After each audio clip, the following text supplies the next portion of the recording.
Jack in the Facebook group, she asked the question, and I reckon, a lot of people might be thinking this, a lot might not be, but how do you know you are in a good financial position to invest in a second investment property?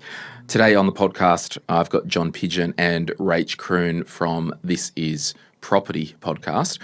I don't know, I'll throw to both of you. How do we know? Yeah, look, ladies first.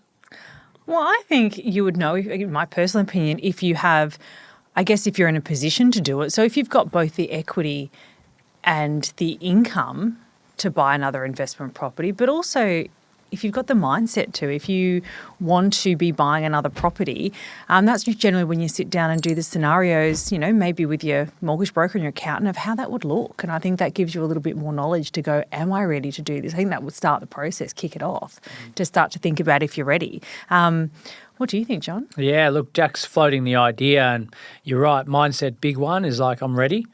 But financially, it's maybe a little bit of an unknown. So, yeah, I think what's your own life doing? Cash flow management. What am I saving? Have I got emergency buffers? All the rocks and the foundations that we talk about.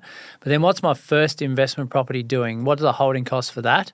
Because I think, and without digressing too much, like we go down a capital growth strategy and borrow the maximum that the banks will allow us, and all of a sudden we've got two highly negatively geared properties and we're potentially left out to sea in the event if we haven't got our foundations in order. So, yeah, finance, cash flow in order as well as mindset.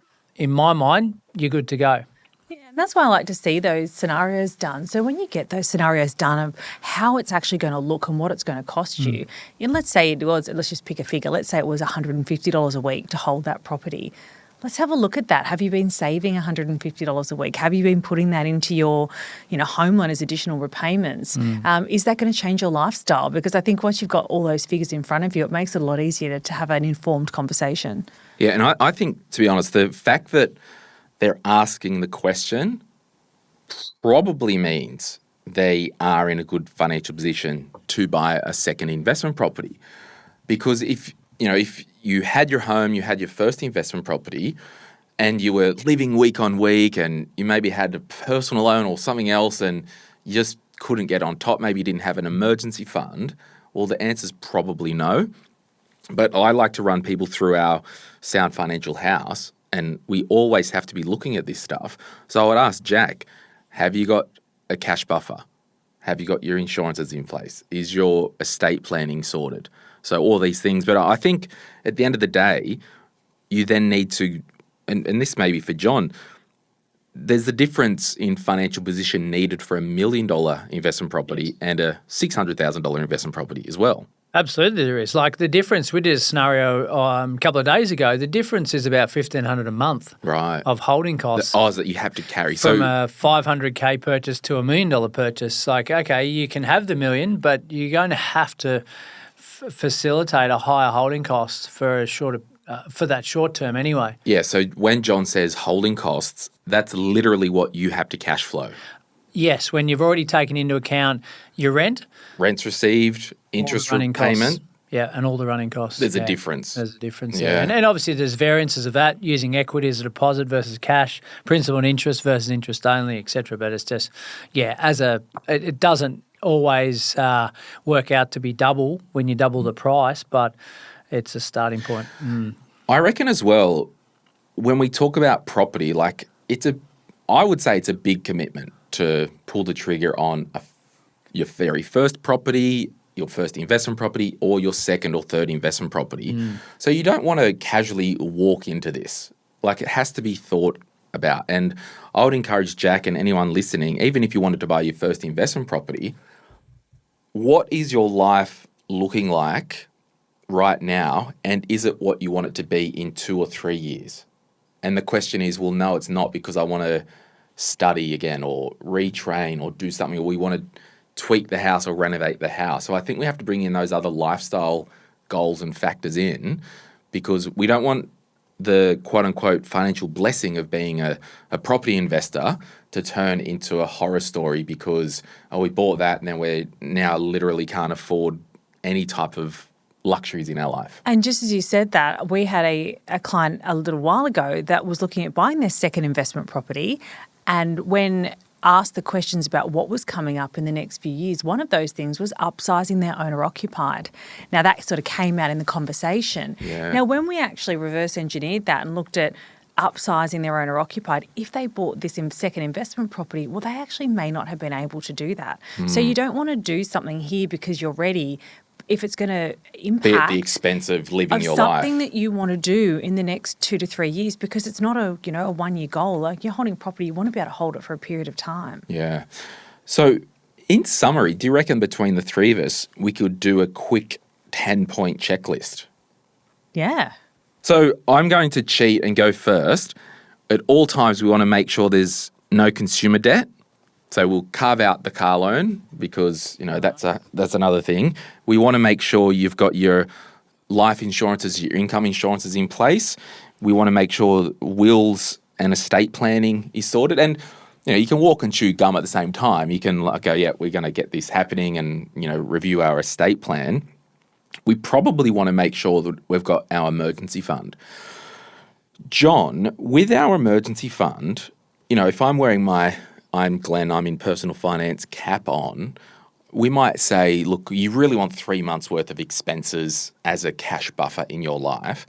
With your property clients, do you ever say you want an additional cash buffer per property, or do you just assume that a 3 months general emergency fund? Yeah, so first of all, distinguishing that the 3 months emergency fund is for your personal life, not your property portfolio. Yeah, okay. The second part is, like the example before, the $1,500 per month versus $3,000 per month holding costs. I've got to allow for that right now in either my future earnings or in my savings buffer for my property. Let's call it a property buffer, or in some way, shape or form equity, right? We might draw down on some of that. So we've got to have that for the next 12 months. We've got to forecast and say, right, this property is going to cost me $20,000 to hold for the year. I can't wake up in 3 months and say, oh, all my money's gone. I've got nothing to hold the property for, because the bank's going to come screaming. So, yeah, the 3 month doesn't apply in property. It's got to be, what's it costing me before tax, before I do my tax return. That's why it's so important to understand that before I buy the property. Yeah.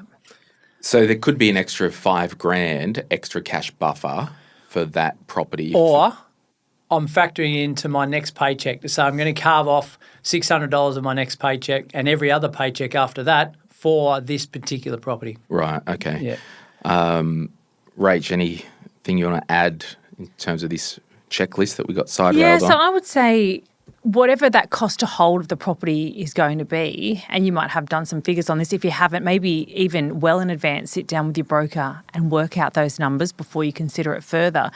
But whatever it is, let's see if on top of your buffer you can put that amount comfortably into your, your offset account over the next period of time to see how that feels for you. Like, go without those funds first and see if it's comfortable. It's a lot easier to go after 4 months, you know what, that actually wasn't comfortable for us, rather than buy a property and then have to sell it. Just on that, Rach, and in maybe defence of the broker and or a buyer's agent, is sometimes the mortgage broker might not know what the running costs of a property are. Like, they'll know, okay, there's rates and insurance and whatever else, and the interest rate, and these are the loan repayments. But until we get down and dirty with the actual strategy in terms of location and type of property, we don't know what the actual rent's going to be. Yeah. So it's not until not the 11th hour, but before we start the search, we need to know the answer. But when you're having the initial chats with the broker, you might not know what the exact will be. So there's a bit of give and take on that